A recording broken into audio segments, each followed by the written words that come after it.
They say college is the best time of your life. New friends, new freedom, new experiences. But for one student, college meant something else entirely. Living with someone who wasn't even alive. The beginning. When Jordan transferred to a small university, he was assigned student housing in an old brick dormitory on the edge of campus. The building was ancient, with long creaking hallways, peeling paint, and a heavy smell of dampness in the air. His assigned roommate, according to the papers, was a guy named Eli Carter. Quiet, studious, a little older than most freshmen. When Jordan arrived, the room was already neatly set up. One bed perfectly made, a stack of books arranged on the desk, and clothes folded with almost military precision.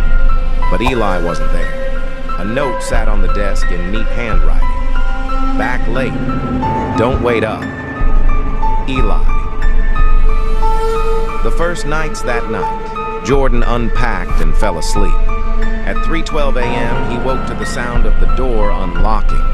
Through half-closed eyes, he saw his roommate slip in, tall, thin, moving quietly. Eli didn't say a word. He just sat at his desk, writing furiously in a notebook until dawn. Jordan, too tired to care, thought, he's really into his studies. The next morning, the desk was empty. No books, no notes, no sign anyone had been there at all. Strange patterns. The routine continued for weeks. Every night around 3 a.m., Eli returned. He never spoke, never looked at Jordan, just sat at his desk, scribbling in that notebook until sunrise. Jordan tried starting conversations. Hey man, long night? No reply, not even a glance. But every morning, Eli's side of the room was spotless. Too spotless, as if no one had slept there in years. The discovery. One afternoon, Jordan mentioned his roommate to another student. Eli Carter? Yeah, he's my roommate. Kinda weird guy. Never talks. The student's face went pale. Eli Carter? That's not possible. Jordan frowned. What do you mean? The student lowered their voice. Eli Carter lived in your room 10 years ago. He died in there. Suicide. Everyone knows the story. Jordan laughed it off, but inside his stomach turned cold.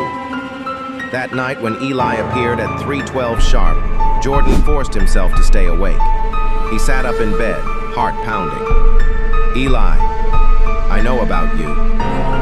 Slowly, Eli turned his head for the first time. His eyes were hollow, dark, endless. And in a voice that didn't sound human, he whispered, "Then you know why I can't leave." The notebook. The next morning, Jordan finally gathered courage to search the desk. There it was, the notebook Eli always wrote in. But when Jordan opened it, every page was blank, except the last. Written in fresh ink, "You shouldn't have touched this." The haunting.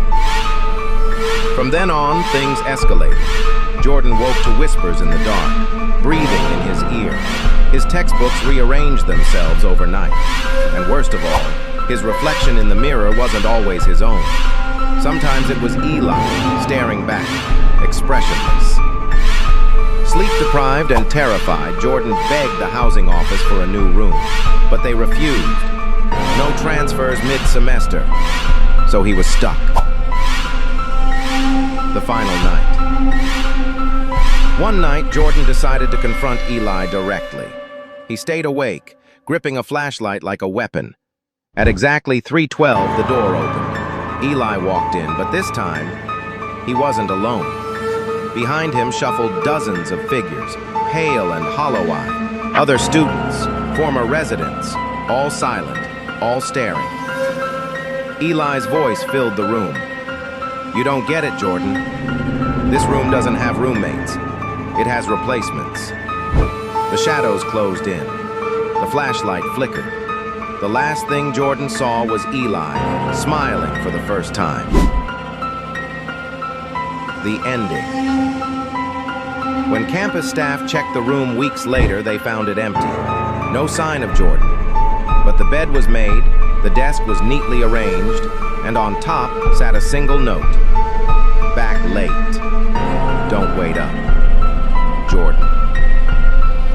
So the next time you hear about student housing, and you're assigned an old dorm with a dark past, just remember, some rooms don't give you a roommate. They give you a ghost.